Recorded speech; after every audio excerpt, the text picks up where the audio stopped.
Cover from way back. I'd like to introduce you to a Channel 7 documentary that took place in the mid-80s. There are 5 parts to this, so have a look at this one and then follow it on YouTube and see what happens. Now, you get sick and tired of people complaining about the police, or they're only out there to collect revenue. Well, some of them are, and that is a fact, but there are real heroes which put their life on the line every day they go to work. It all can change in minutes. So have a look at this documentary and make up your own mind. Thank you for watching Llandav YouTube channel. Take care, Barry. P.S.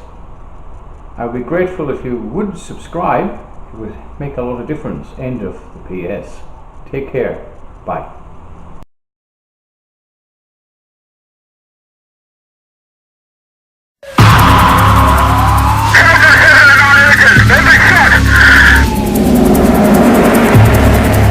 That night could well have matched or exceeded and become the worst day and the greatest loss of life in Victoria Police's history. I've been shot me on my sergeant's been shot at least 3 times.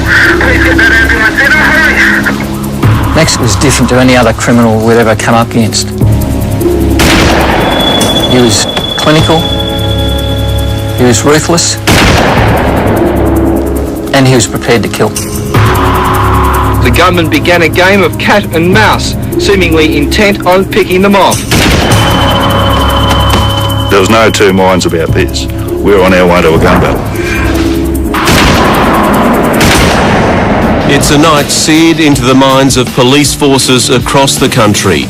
A lone gunman opens fire on 5 police officers in a series of brutal, cold-blooded and unprovoked attacks, and the gunman is on the loose. For months to come would see one of the biggest manhunts in the state's history, ending in another shootout with police. So basically there's 2 rules in a gunfight. Rule 1 is have a gun. Rule 2 is have the biggest gun.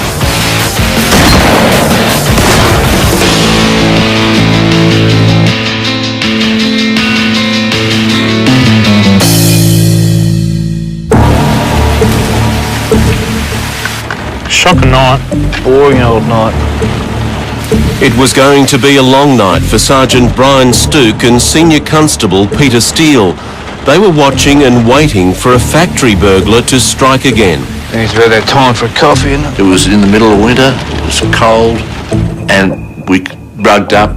We, prior to each shift, we'd buy a little supply of nibbles to eat on during the night and occupy ourselves that way and virtually just sit and wait. Don't spill it on yourself. A few hours into the shift, they had company. I'll be right. Just prior to midnight, a yellow Cortina just cruised into Viking Court, drove very slowly around and turned around at the end. Looks a bit sus. Very sus.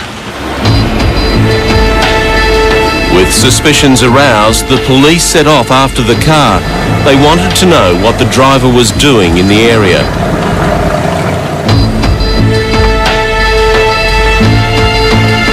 The driver stopped and seemed cooperative. Well, Sergeant Stuke and Senior Constable Steele did a very good job in their initial intercept. They very professionally conducted themselves, where they actually asked the offender who he was. He advised them who he was, and he then produced his licence to drive a motor car. Police did a routine registration check on the car. BAR 762. Registered to Christmas Matt, surname of Clark, 16 Christopher Court, South Payton, Roger, thank you. Can I ask you to step out of the car, please, sir? His driver's licence had the name Max Clark. But police had no idea of the background of the man they had stopped.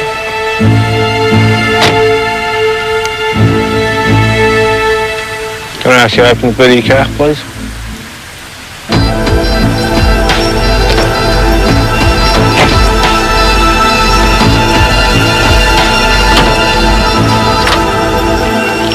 The burglar they were hunting was breaking into factories through the roof. After a routine search of the car, we discovered in the boot of the car that there was a knotted rope, which again led to our suspicions that this fitted the MO of the person who was breaking into the factories. Looks like we might have to take a drive back down to the police station, mate. What happened next was the last thing Brian Stuke expected. He broke away. Instinctively I chased. But the chase didn't last long. Max Clark stopped, turned and pointed a gun at him. It was just totally unexpected. It was frightening disbelief.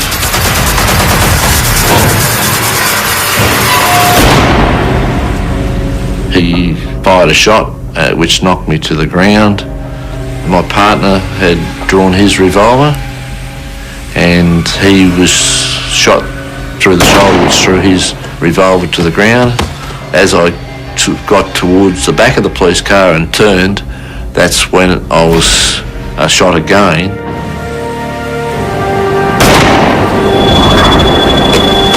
I was lying there. I couldn't move to access the gun that I had.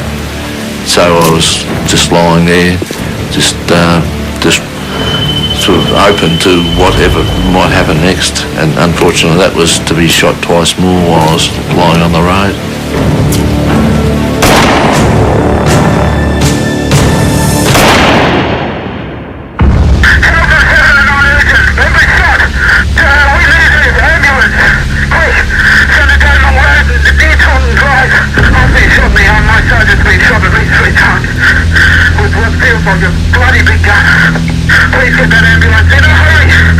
Despite shooting 2 police officers, Max calmly got back in his car and headed for home, knowing police had his address and would soon be on his tail. He'd gone there to tool up and pick up extra weapons, which he did. And he got into a green Ford Fairlane, which was one of his vehicles.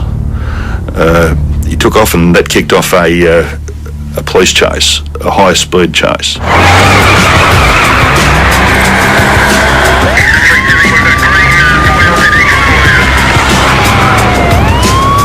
I was in the car with Sergeant Ray Kirkwood, and the pursuit continued down Heatherton Road. We joined in behind.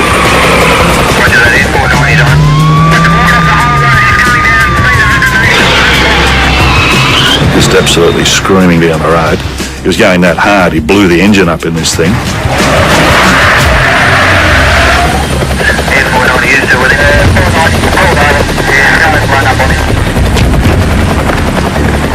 With his car out of action, Max was on foot.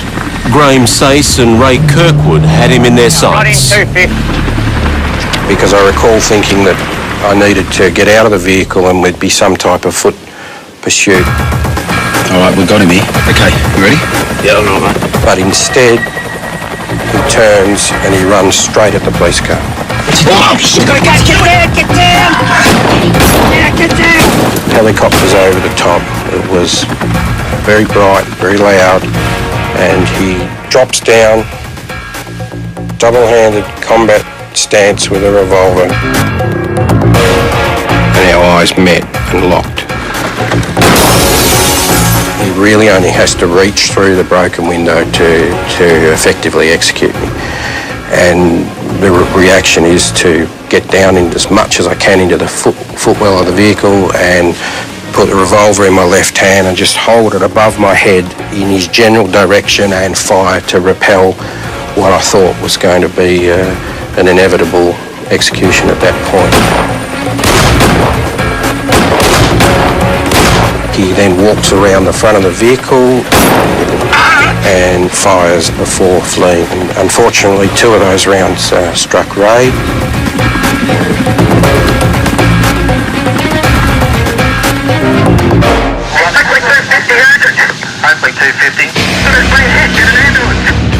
So this is the second time he'd been involved on the same evening in a gun battle with the police where he came out victorious. Police had no